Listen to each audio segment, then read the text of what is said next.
ذرا سوچیں، ایک لمحہ، ایک بادشاہ جس کے حکم پر جن، انسان، پرندے اور جانور سب اپنا سر جھکا دیتے تھے۔ ان کی انگلی میں ایک ایسی انگوٹھی تھی اور اس انگوٹھی میں اللہ کی عطا کردہ ایک ایسی طاقت تھی جسے کسی اور کو نصیب نہ ہوئی۔ ایک دن وہ انگوٹھی چوری ہو گئی اور تخت پر ایک بیٹھ گیا شیطانی جن، اور اللہ کا نبی اور بادشاہ ایک مزدور بن کر بازاروں میں بھٹکنے لگا۔ یہ کہانی ہے حضرت سلیمان علیہ السلام کی، جو آپ نے کبھی بھی اس انداز میں نہیں سنی ہوگی۔ آج کی یہ داستان آپ کی روح کو ہلا کر رکھ دے گی۔ یہ کہانی صرف ایک نبی کی ہی نہیں ہے، بلکہ ہر اس انسان کی ہے جو سمجھتا ہے کہ ہر چیز، دولت، عزت اس نے خود کمائی ہے۔ اللہ تبارک و تعالیٰ نے اس کائنات میں بہت سے نبی بھیجے، اور ہر نبی کو اللہ تعالیٰ نے ایک خاص مقام عطا فرمایا ہے، ایک خاص معجزہ دیا گیا، ایک خاص امتحان دیا گیا۔ لیکن حضرت سلیمان علیہ السلام کی شان نرالی تھی۔ اللہ تعالیٰ نے انہیں ایک ایسا ملک عطا فرمایا جو نہ ان سے پہلے کسی کو ملا اور نہ بعد میں ان کو کسی کے بعد ملے گا۔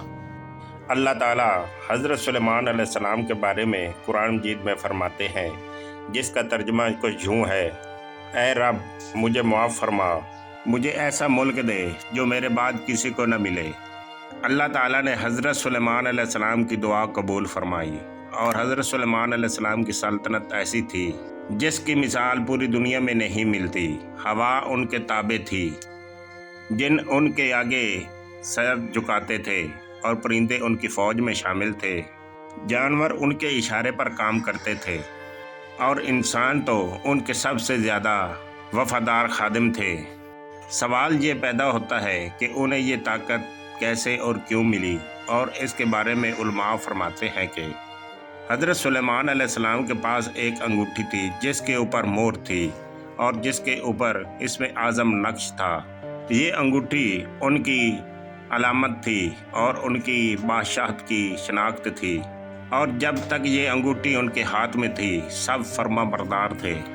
لیکن دنیا کی ہر چیز کا ایک امتحان ہوتا ہے، اور وہ بھی امتحان ان پر آنے والا تھا، ایسا امتحان جس کی کوئی توقع نہیں کرتا۔ جنوں میں ایک جن تھا، خبیث، چلاک اور حسد سے بھرا ہوا، جس کا نام تھا سخر۔ سخر کو حضرت سلیمان علیہ السلام کی طاقت سے نفرت تھی۔ وہ چاہتا تھا کہ یہ سلطنت اس کی ہو، یہ تخت اس کا ہو، اور وہ چاہتا تھا کہ یہ طاقت اس کی ہو، لیکن اسے یہ بھی معلوم تھا کہ سیدھی لڑائی میں یہ سب کچھ نہیں ہو سکتا، اور اللہ کا نبی محفوظ تھا۔ لیکن شیطان نے ایک الٹی چال چلنے کا سوچا، جسے آپ سن کر حیران رہ جائیں گے۔ اور جہاں ایمان ہوتا ہے وہاں امتحان بھی ہوتا ہے۔ یہ اللہ کا قانون ہے جو انبیاء علیہ السلام پر سب سے زیادہ آزمایا گیا ہے، اور حضرت سلیمان علیہ السلام بھی اس آزمائش سے نہ بچ سکے۔ سخر اسی موقع کی تلاش میں تھا، اور اسے معلوم تھا کہ حضرت سلیمان علیہ السلام جب غسل کرنے کے لیے جاتے ہیں تو وہ اپنی انگوٹھی خادم کے پاس چھوڑ جاتے ہیں، اور سخر اسی لمحے کے انتظار میں تھا۔ اور پھر ایک دفعہ جب حضرت سلیمان علیہ السلام معمول کے مطابق غسل کرنے کے لیے گئے تو انہوں نے انگوٹھی اتاری اور خادمہ کے پاس رکھ دی۔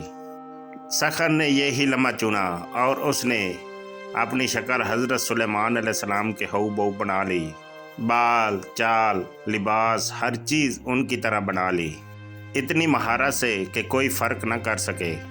اور پھر وہ خادمہ کے پاس آیا اور خادمہ سے انگوٹھی مانگی۔ خادمہ نے بلا جھجک اسے انگوٹھی واپس کر دی، اور جیسے ہی وہ انگوٹھی سخر کے ہاتھ میں آئی اور سب کچھ بدل گیا، اور جنوں کے گروہ اس کے سامنے جھک گئے، اور لوگ اسے ہی بادشاہ سمجھنے لگے، اور وہ لعین سیدھا تخت پر جا کر بیٹھ گیا، حضرت سلیمان علیہ السلام کے تخت پر۔ ادھر جب حضرت سلیمان علیہ السلام غسل کر کے واپس آئے تو خادمہ سے انگوٹھی مانگی، تو خادمہ نے حیران ہو کر پوچھا، تو آپ تو انگوٹھی پہلے ہی لے جا چکے ہیں۔ حضرت سلیمان علیہ السلام سمجھ گئے کہ کچھ ہو چکا ہے، اور وہ اسی لمحے آزمائش کے مقام سے گزرنے لگے۔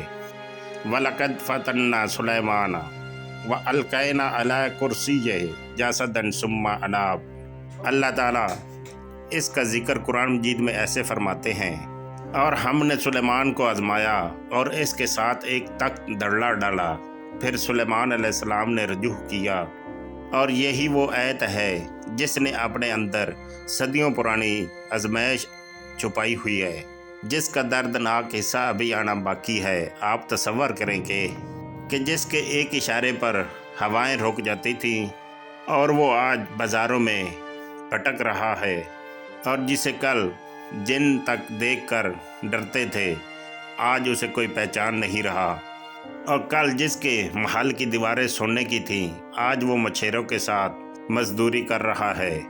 اور یہ تھے حضرت سلیمان علیہ السلام، اللہ کے نبی، گمنامی کے نام۔ وہ دوبارہ اپنے محل کے اندر آئے اور لوگوں سے کہا کہ میں اللہ کا نبی اور بادشاہ ہوں۔ لوگوں نے انہیں پاگل سمجھا، اور لوگوں نے کہا کہ سلیمان تو تخت پر بیٹھے ہیں اور تم کون ہو؟ لیکن ایک نبی کا امتحان یہی ہوتا ہے کہ وہ ہر حال میں اللہ تعالیٰ کے ساتھ جڑا رہے۔ حضرت سلیمان علیہ السلام نے گھبراہٹ محسوس نہ کی، اور وہ اللہ تعالیٰ کے ساتھ جڑے رہے اور اللہ کے ساتھ رجوع کیا۔ روایات میں آتا ہے کہ حضرت سلیمان علیہ السلام مچھیروں کے ساتھ کام کرنے لگے اور ساحل سمندر پر آ گئے، اور وہ وہاں مچھلیاں پکڑتے اور ہر وقت اللہ کے ساتھ لو لگائے رکھتے۔ اور ادھر سخر نے کیا کیا کہ دربار میں ایسے فیصلہ کیے جو ظلم سے بھرے ہوئے تھے، اور اس نے ایسے کام کیے جو ایک نبی کبھی نہ کرتا۔ لوگوں پر ظلم، ناانصافی اور بدکاری کا حکم۔ کچھ سمجھے کچھ نہ سمجھے، لیکن دلوں میں شک پیدا ہونے لگا۔ باطل جتنا بھی مضبوط لگے لیکن وہ زیادہ دیر نہیں چل سکتا، اور سخر کو بھی ایسا لگ رہا تھا کہ اس کے دن گنے جا چکے ہیں، اور وہ لمحہ قریب آ رہا تھا جو اس کی تباہی کا آغاز تھا۔ لیکن جب سخر کو محسوس ہونے لگا کہ راز فاش ہونے والا ہے، اس نے وہ انگوٹھی سمندر میں پھینک دی۔ اس نے سوچا جب انگوٹھی ہی نہ رہی تو سلیمان دوبارہ بادشاہ کیسے بن سکتا ہے؟ انگوٹھی سمندر کی تہہ میں چلی گئی، لیکن اللہ کی تقدیر شیطان کے آگے نہیں بدلتی۔ سمندر میں ایک مچھلی تھی جسے اللہ کے حکم سے اس نے انگوٹھی کو نگل لیا، اور وہ مچھلی اللہ کے حکم سے ساحل سمندر پر آ گئی جہاں حضرت سلیمان علیہ السلام مچھلیاں پکڑ رہے تھے۔ مچھیروں نے وہ مچھلی اٹھائی اور حضرت سلیمان علیہ السلام کو ان کی مزدوری کے حوض انہیں عطا کر دی۔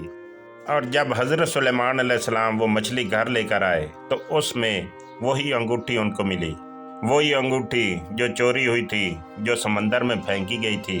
اور جیسے ہی حضرت سلیمان علیہ السلام نے وہ انگوٹھی پہنی، ایک کپ کپی طاری ہوگی پوری کائنات پر، ہوا رک گئی، پرندے جھک گئے، جن لرز رہے تھے، اور اللہ کے نبی واپس آ گئے تھے۔ اور اب باری تھی انصاف کی، اور یہ واقعہ ہمیں سکھاتا ہے کہ اگر کوئی نعمت چھن جائے تو اللہ کے حکم سے وہ دوبارہ مل جاتی ہے، اور صبر کرنے والے کبھی محروم نہیں رہتے۔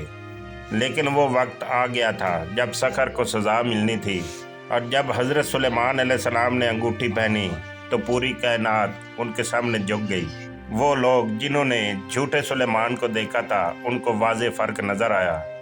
چہرہ ایک ہو سکتا ہے لیکن کردار نہیں، نور ایک ہو سکتا ہے لیکن نبوت نہیں۔ اور سخر کو گرفتار کیا گیا۔ روایات میں آتا ہے کہ اور مفسرین نے مختلف اقوال نقل کیے ہیں، سخر کو گرفتار کر کے سمندر کی گہرائیوں میں قید کر دیا گیا، اور اسے ایک بہت بڑے پتھر کے نیچے قید کیا گیا تاکہ وہ دوبارہ ایسی حرکت نہ کر سکے، اور وہ باب بند ہوا جو شیطانی چال سے کھلا تھا۔ لیکن یہ کہانی ختم نہیں ہوتی، اصل سبق اب شروع ہوتا ہے۔ اللہ تعالیٰ نے اس واقعے میں ہمارے لیے بہت سی گہری نشانیاں رکھی ہیں۔ پہلی بات، جو نعمت ہمیں ملی ہے وہ اللہ تعالیٰ کی طرف سے ہے، ہماری اپنی نہیں۔ اور دوسری بات، دھوکہ اور فریب کبھی دیر پا نہیں ہوتا۔ سخر نے چالاکی کے ساتھ تخت لیا، لیکن اللہ تعالیٰ نے انہیں ذلت کے ساتھ نکالا۔ باطل چاہے جتنا بھی چمکے لیکن آخرکار ختم ہونا ہے۔ تیسری بات، آزمائش میں ہمیشہ صبر سے کام لینا، یہی اصل کامیابی ہے۔ حضرت سلیمان علیہ السلام کو ذلت اٹھانی پڑی، مزدوری کرنا پڑی، لیکن انہوں نے کبھی اللہ تعالیٰ کا ہاتھ نہ چھوڑا اور اللہ تعالیٰ نے انہیں پہلے سے زیادہ عزت سے نوازا۔ اللہ تعالیٰ کی تدبیر سب تدبیروں سے بڑی ہے۔ اللہ تعالیٰ نے ایک چھوٹی سی مچھلی کو حکم دیا اور اس نے وہ انگوٹھی نگل لی جو کہ شیطان نے سمندر میں پھینکی تھی۔ اللہ کی قدرت کسی کے سمجھ میں نہیں آتی۔ وہ جب چاہے، جیسے چاہے، جہاں سے چاہے اپنے بندے کی مدد کرتا ہے۔ اور اللہ تعالیٰ قرآن مجید میں فرماتا ہے وَمَكَرُوا وَمَكَرُ اللَّهُ وَاللَّهُ خَيْرُ الْمَاكِرِينَ۔ انہوں نے ایک چال چلی اور اللہ نے بھی ایک تدبیر کی، اور اللہ سب سے بہتر تدبیر کرنے والا ہے۔ یہ داستان ہے ایک سچ کی کہ دنیا کی کوئی طاقت، کوئی چال، کوئی شیطانی منصوبہ اللہ کے فیصلے کو نہیں بدل سکتا۔ تو دوستو، یہ تھی ہماری آج کی ویڈیو۔ آپ کو کیسی لگی؟ اپنی رائے کا اظہار کمنٹس باکس میں ضرور کیجیے، اور نئے آنے والے دوستوں سے گزارش ہے کہ میری ویڈیو کو لائک کر کے، چینل کو سبسکرائب کر کے، بیل آئیکن دبا کر اپنے دوستوں کے ساتھ ضرور شیئر کریں، تاکہ وہ بھی اس پیاری اور سبق آموز کہانی سے مستفید ہو سکیں۔